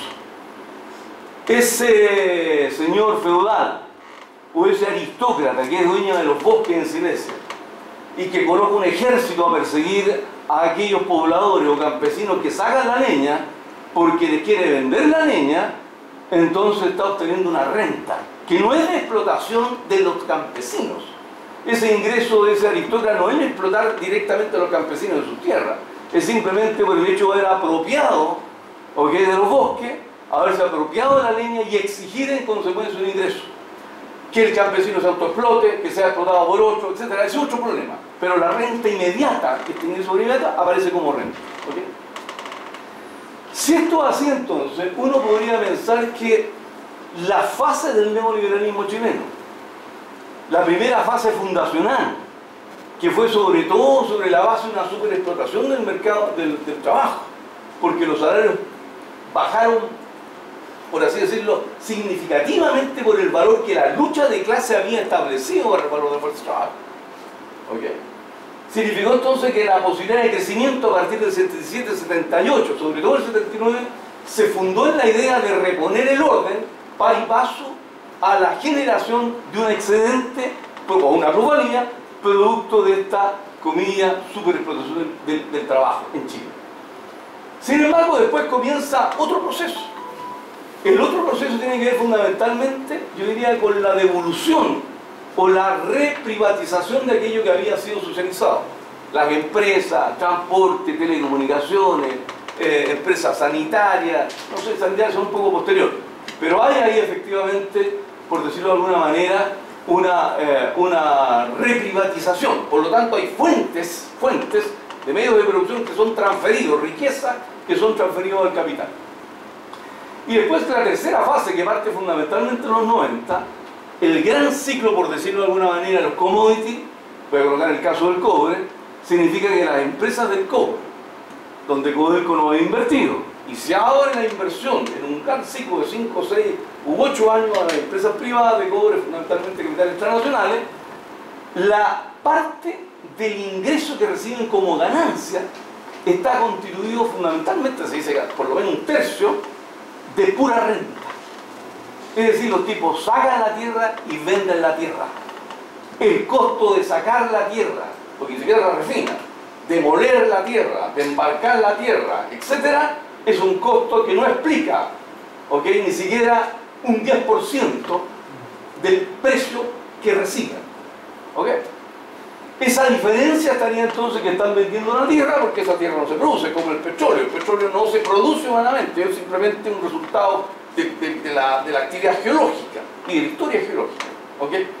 Por lo tanto, desde ese punto de vista uno podría decir, mira, en realidad este país también logró este neoliberalismo chileno, logró transitar de un neoliberalismo en dictadura a neoliberalismo conducido por demócratas, incluyendo socialistas, porque tuvo la capacidad de apropiarse, por alguna vía, de una suerte de términos de intercambio al revés, por así decirlo. O sea, logró, o voy a decirlo de otra manera porque no sea tan raro, logró apropiarse de una parte de aquellas transferencias de valor que iban precisamente por tener este bien en particular que es el cobre. Quedó en Chile, por así decirlo, parte de esa renta. Quedó como vía impuestos, por ejemplo. Quedó como vía ingresos que transferían algunos capitales para el resto de sus inversiones, porque la burguesía también no fue solo minera. Tenía FP, tenía pesquera, tenía medio de transporte, tenía banco. La burguesía se transversalizó, por así decirlo. Constituyó holding. Entonces, desde ese punto de vista, esta burguesía vivía de la explotación de la fuerza de trabajo, pero también vivía aprovechando esa posibilidad de renta habida cuenta de los precios altísimos que tenían los mercados mundiales algunos commodities. En un momento fue determinado fue el salmón, en algún momento fue la harina de pescado, en otro momento fueron los frutos forestales, en otro momento fue el cobre. Y ese periodo que va entre el 90 hasta el año 2011, estamos hablando casi 90, estamos hablando de hace 20 años. ¿Ok? Que es un proceso de crecimiento extremadamente alto y extremadamente dinámico. Por lo tanto, el modelo, por así decirlo, no necesariamente se expresa en una super explotación de la fuerza de trabajo, sino que también aprovecha estos colchones de renta y de alguna forma permite una suerte de trickle down, de chorreo que llega a algunos sectores. Inclusive, si uno sigue la tendencia, por lo menos hasta hace 5 o 7 años atrás, el crecimiento de los salarios es positivo, aunque crezca menos que la productividad. Por lo tanto, aumentaba la tasa de plusvalía.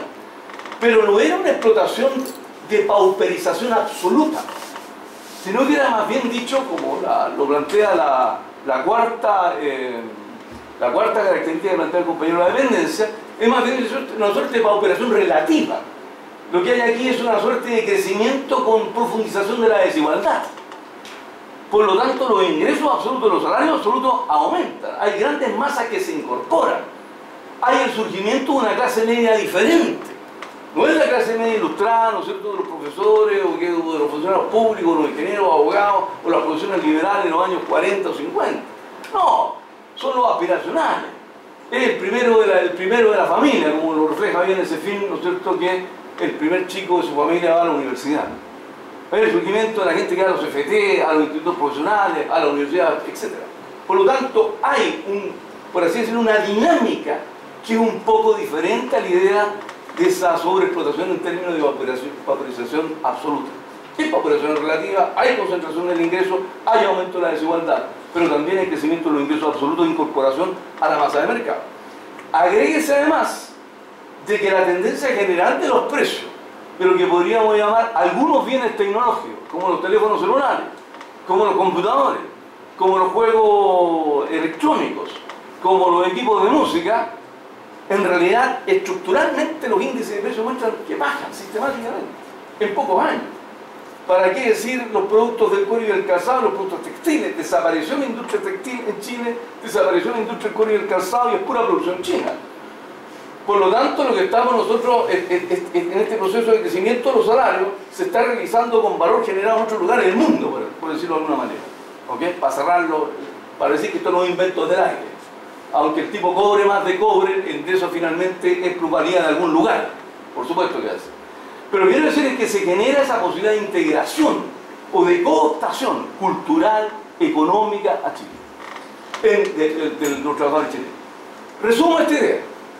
Esta idea significa en realidad que este neoliberalismo históricamente planteado en Chile, con estas peculiaridades que tiene en Chile por lo menos hasta hace 5 o 6 años atrás, y sobre todo desde el 90 hacia adelante, es un neoliberalismo exitoso en muchos planos. En el plano del crecimiento, 7%, creciendo mucho ya. Cuando se dice la década perdida de los 80 o la década peor del año 90, ese no es el caso chileno. Es el promedio de América Latina, pero Chile está creciendo a tasa de 5, 6, 7%, que es lo impresionante. ¿Okay?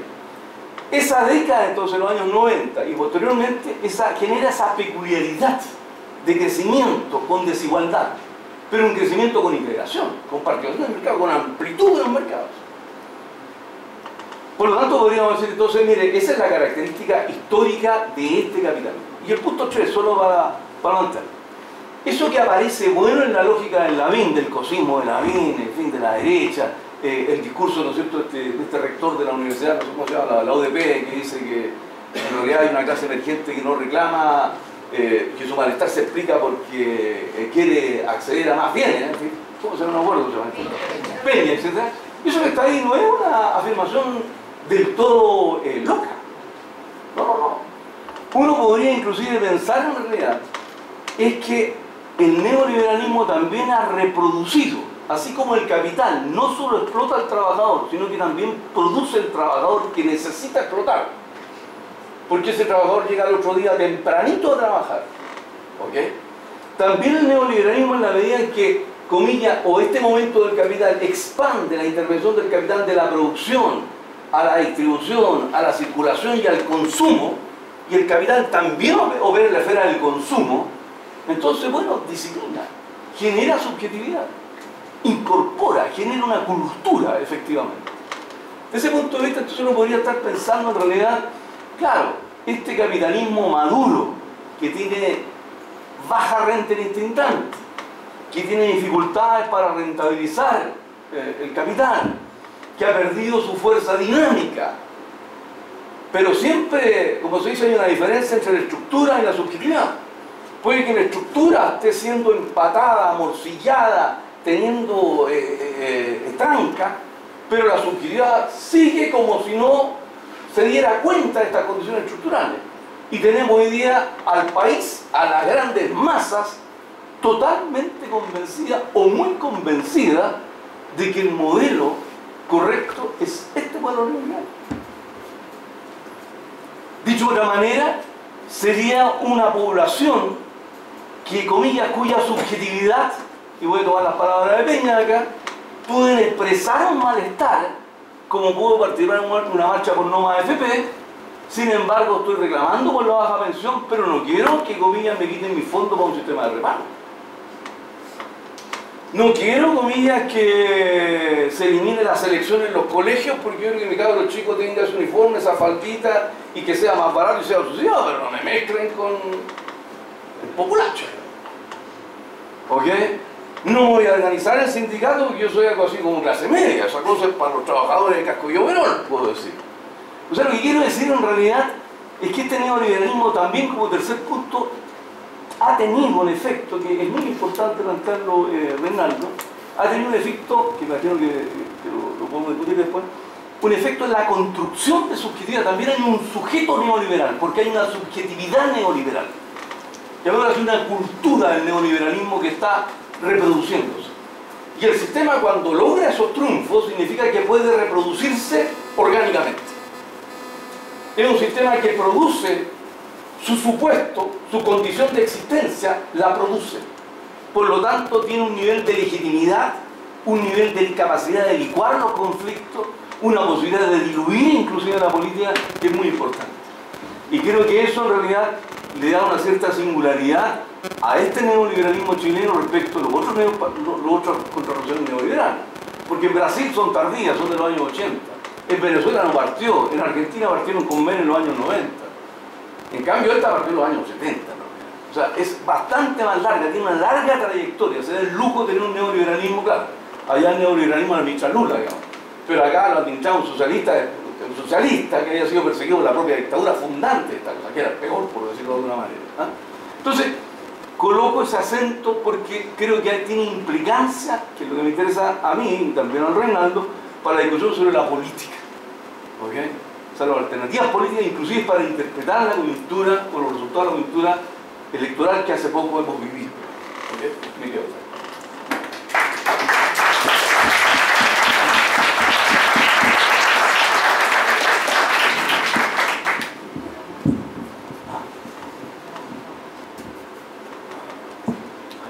A ver, tenemos 20 minutos antes que nos desalojen. 20 o 25. Entonces, podemos hacer lo siguiente: una ronda de preguntas o ponemos, tal vez, le damos aprovechemos la última palabra de Rafa para ver si podemos hacer un diálogo entre ambos. O, bueno, ¿qué piensan? ¿Alguna pregunta por ahí? ¿Preguntas? ¿Sí? Fuerte, dos preguntas. Sí. El primero viene a 3. Por ahí, con esas 3, dejamos. Entonces, si puedes, fuerte. ¿Podís? ¿Puedes? Yo te digo el micrófono. ¿O vienes acá? Sí. También puedes. Respetándole a eso. No sé si llega. Esfuerzo. Ok, me voy a sentar. Sí, yo quería hacerte una pregunta sobre, bueno, la idea central de tu exposición, digamos, que trata sobre los mecanismos de transferencia del plusvalor que traban la acumulación capitalista en Latinoamérica, pero previo a eso, digamos, quería detenerme, digamos, en algo que tú señalaste, y que son las implicancias de la comprensión del proceso de transferencia de plusvalor entre las diferentes fracciones del capital. Porque, claro, digamos, como tú mismo nos señalaste, digamos, en la lectura clásica desarrollista, digamos, que tenía una impronta ricardiana, es evidente, digamos, que ellos van a ver una proporcionalidad directa entre el valor y la forma precio, de tal forma que la desviación de la forma de precio respecto al valor es una distorsión, ¿no es cierto?, al proceso de acumulación del capital. Esa es la lectura, digamos, clásica, digamos, que uno ve, digamos, de manos de Raúl Prebisch y de la lectura, digamos, de... No, sintético. Ah, ok. Los otros compañeros. Ok. De esa línea. No obstante, digamos, como tú muy bien nos señalaste, digamos, la lectura marxista justamente contempla que el proceso de transferencia de plusvalor entre las diferentes fracciones del capital es inherente al proceso de acumulación del capital desde una lectura marxista. de tal modo que evidentemente que la heterogeneidad de la composición orgánica del capital se tiene que traducir en un proceso de transferencia de plusvalor entre los sectores o las empresas o los sectores con una menor composición orgánica del capital a las que tienen una mayor composición orgánica del capital. De tal forma que es inherente al proceso de acumulación de capital que la periferia capitalista le ceda plusvalor a las empresas que se ubican en la metrópolis o en la economía desarrollada. Eso no es una distorsión, sino que es inherente al proceso de acumulación del capital y que va de la mano a la conformación de una tasa media de ganancia por medio de la cual los capitales participan de la masa de plusvalor total. De tal forma que por medio de esa tasa media de ganancia, esos capitales, al participar en la masa de plusvalor total, se acumulan. Tú nos dices entonces, frente a esto, que la transferencia de plusvalor que traba la acumulación capitalista en Latinoamérica, eso es una pregunta, es lo que le imposibilita a estos capitales participar de la tasa media de ganancia, y cómo este proceso de transferencia de plusvalor que traba la acumulación capitalista en Latinoamérica no es compensada por las rentas extraordinarias que recibe Latinoamérica por el cobro por el acceso a recursos que son escasos, que es lo que uno ve, digamos, todo el ciclo el superciclo de los commodities, etc. Okay. ¿Le puedes pasar el...? Y ahí. Sí, mi pregunta también va en el sentido de tal vez profundizar la argumentación de la tesis por la que partió el profesor, de que el neoliberalismo profundiza la dependencia. Bueno, igual el neoliberalismo es una fase, una etapa del capitalismo, entonces como que voy a tratar de dar algunos argumentos que podrían poner en juego esa tesis justamente para que se puedan profundizar los argumentos. Por ejemplo, uno podría decir que no es el neoliberalismo en particular, sino que es la lógica del capitalismo siempre profundiza la dependencia en el mercado mundial. Uno podría decir eso, entonces independiente, neoliberalismo, desarrollismo, lo que sea, fase de libre cambio, siempre hay aumento de la dependencia. Entonces ahí ese es un punto. El otro, que dado que el neoliberalismo genera esta cosa de la especialización en las ventajas comparativas, competitivas de los países a través de la privatización en el mercado como se planteó, igualmente el capitalismo, o sea, el discurso neoliberal dice que a partir de la globalización hay una interdependencia de todo el mundo. Entonces, claro, fenoménicamente aumenta la dependencia porque nos especializamos en cobre, pescado, etcétera, y importamos cosas de China, pero en verdad China también se especializa, y en verdad Estados Unidos también se especializa, entonces todos somos interdependientes. Entonces, bajo esa expresión fenoménica de la dependencia, que no tiene necesariamente que ver con el valor, todo el mundo es más dependiente, bajo el discurso neoliberal. Y entonces es otro argumento. Otro argumento es que la superexplotación, si uno ve su aumento acá en Chile, en general en América Latina, igual puede ser para el aumento de la ganancia de los capitales locales. Entonces también ahí pone en juego la idea de la transferencia solo por ese motivo. Y por último también está el argumento que planteó el compañero, que tenía que ver con que igual hay algunas escuelas marxistas que plantean que la renta obtenida por los commodities en América Latina, dado que ha sido extraordinaria, como que pone en cuestión la idea de la transferencia de valor. Entonces finalmente la pregunta es, claro, se profundiza la dependencia, puede ser, pero el tema de la transferencia de valor, ¿cómo lo argumentamos mejor o cómo lo medimos? Que a mí me interesaría sobre todo como tal vez algún número para medir la transferencia de valor. Eso. Chiquillos, estamos a 10 minutos de que cierren, entonces seamos sintéticos para poder dar 2 minutos de palabra. Mi pregunta es una pregunta por escala, es decir, cuando usted habla de una alternativa al neoliberalismo y al neodesarrollismo, ¿es posible pensarlo en una escala distinta al Estado-Nación? Porque precisamente la producción del neoliberalismo es también una producción de escala, y en esa producción de escala pareciera que no hay alternativa en la escala del Estado-Nación, es decir, en la escala del Estado-Nación hay una interdependencia. Entonces parece que la alternativa siempre tendrá que pensarse en una escala distinta a la producida por el neoliberalismo, es decir, una escala que tenga en cuenta más otros niveles que no pasan por una política económica a nivel nacional.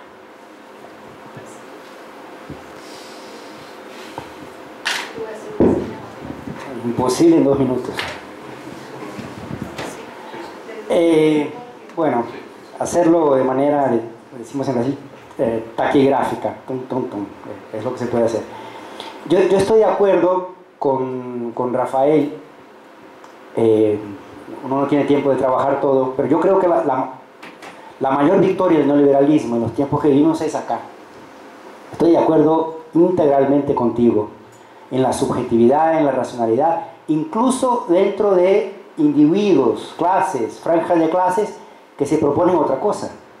No es casualidad que en los tiempos que vivimos la izquierda se quede buscando los nuevos sujetos, ¿no? Es casi un extraterrestre, ¿no? Se nos metió acá la lógica neoliberal. Estoy de acuerdo contigo, eso me parece que es la principal victoria, donde tenemos que meternos más para justamente contraponernos en eso. Aprovecho otro comentario de Rafael para de alguna manera pasar por cosas que ustedes están preguntando. El hecho de que economías dependan cada vez más, eso marca incluso Brasil, pero de manera más heterogénea, dependan de commodities, de producción de commodities, de exportación de commodities, no niega la condición dependiente.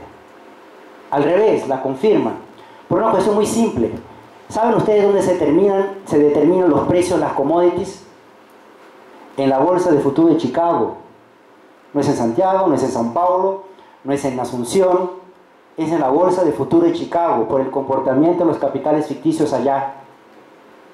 Eso confirma la dependencia. ¿Cuál es el grado de autonomía que tenemos para determinar los precios de las cosas que nosotros producimos y vendemos?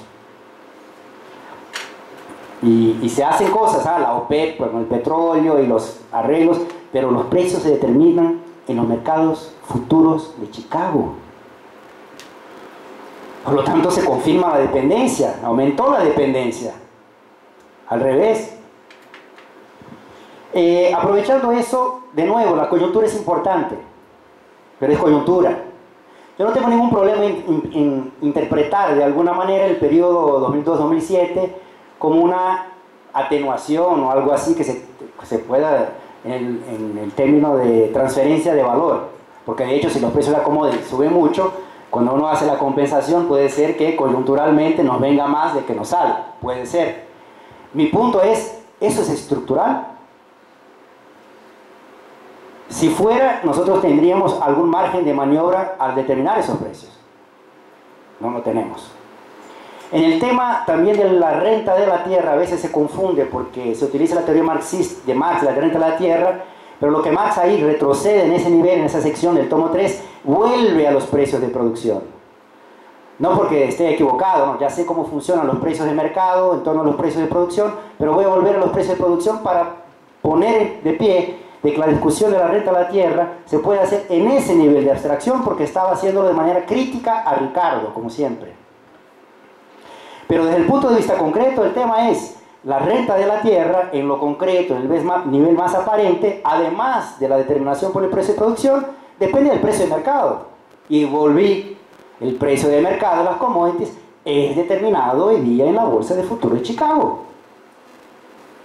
Si tenemos tuvimos algún margen de maniobra en el periodo de alza de las commodities, no fue porque nosotros teníamos autonomía, por lo tanto dependencia de determinación de precio. Al revés, la coyuntura internacional nos aflojó la condición dependiente. Sobre las diferentes franjas de capital, no tuve tiempo de ser riguroso como debería. Me cobraste como deberías haber cobrado. Esa diferenciación de capital financiero, el nombre que tenga, y capital productivo, como si fueran dos cosas distintas, no es Marx, es Keynes. En Marx, capital es capital. Lo que él hace es valorizar su valor donde en el momento, y desde que se puede en la coyuntura, le está dando más, de acuerdo con las tasas de rentabilidad. Por lo tanto, cuando yo dije de distintas formas de apropiación, más en lo financiero, ficticio, que en lo productivo, no es que sean actores distintos, es el mismo. En los años 90, toda gran empresa transnacional, incluso las translatinas, fundaron bancos productivas y tenían su rentabilidad que venía de la actuación en los mercados especulativos derivados de capital ficticio. Por lo tanto, hay que tener cuidado, porque eso tiene repercusiones políticas, cuando se identifica distintas formas de apropiación como si fueran distintos actores, distintos capitales. No, es el mismo, es el capital. Eso es importante. Entraste en un tema que yo escapé del tema porque no tenía tiempo. Explicar los distintos niveles de abstracción en la dialéctica producción de valor, apropiación de valor. El primer más abstracto, valor individual, valor de mercado. El segundo, valor de mercado, precio de producción de mercado, el capítulo 9 del tomo 3, y el capítulo 10, el precio de mercado. Me cobraste algo que debería hacerlo, pero no tenía tiempo. Y el tema es capitales que tienen la composición orgánica de capital menor, menos productivos, ganan menos. Con la tendencia a formación de la tasa media de ganancia, no, ganan lo mismo. Si es que la tasa media de ganancia, en el ejemplo de Marx, el 22% vale para todos. 22%, todos aplican inversión en 100, ganan 22. El tema es que a veces, no digo que tú lo haces, pero me cobraste algo que debería explicarlo. El tema es que a veces ese capítulo 9 es leído, interpretado a la ricardiana.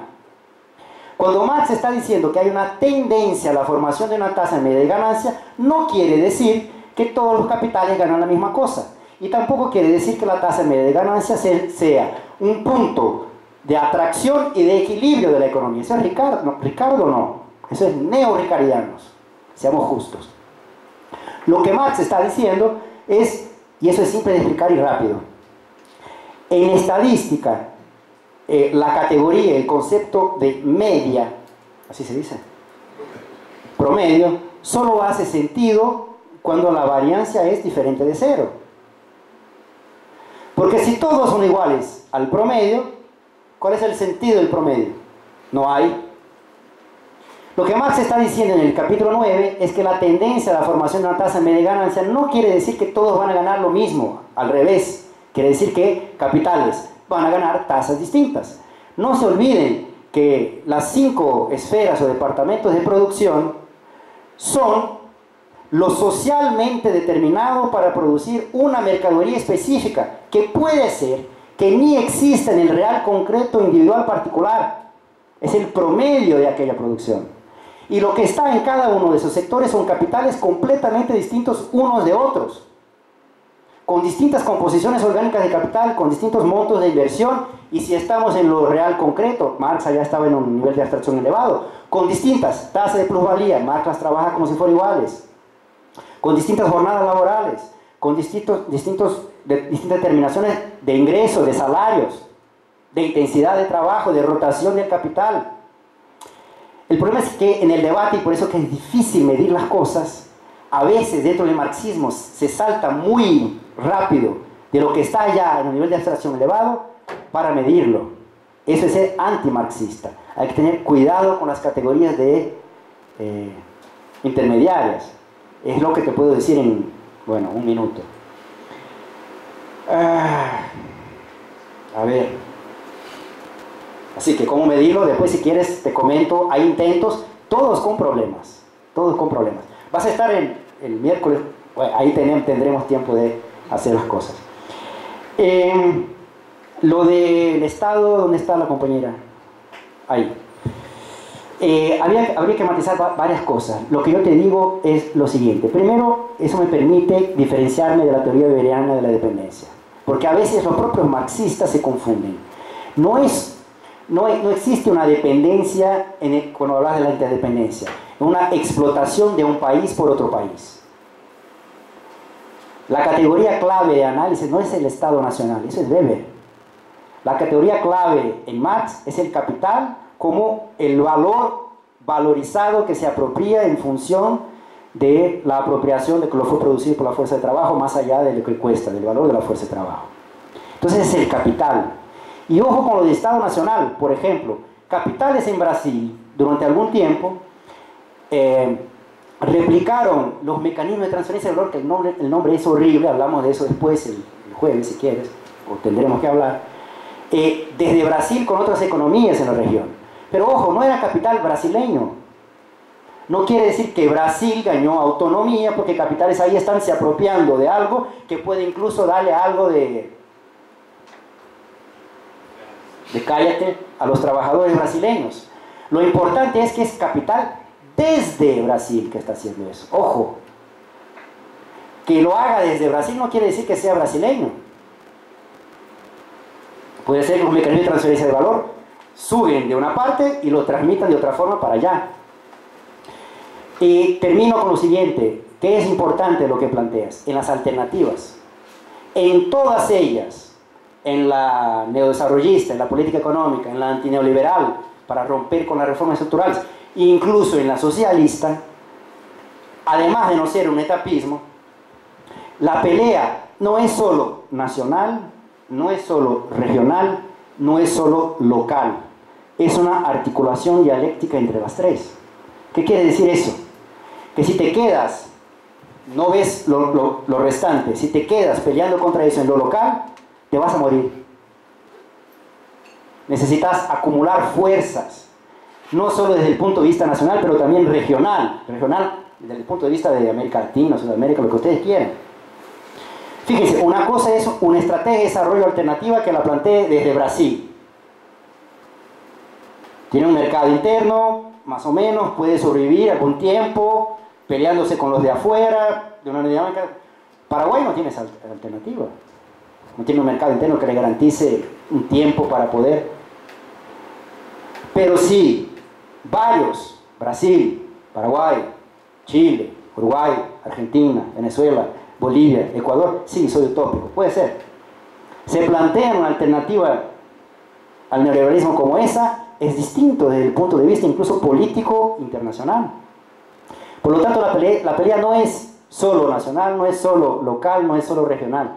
Son las tres al mismo tiempo de manera articulada, porque no se puede también sobreponer lo nacional o lo regional a las cuestiones locales. Y aquí había un montón de discusión, incluso sobre los límites y contradicciones de las experiencias, por ejemplo, en Ecuador y en Bolivia con el tema indígena. Pero me quedo hasta mañana si entro en ese debate, y es importante porque lo específico es tan importante cuanto lo más global. No sé si era por ahí que querías que yo me metiera.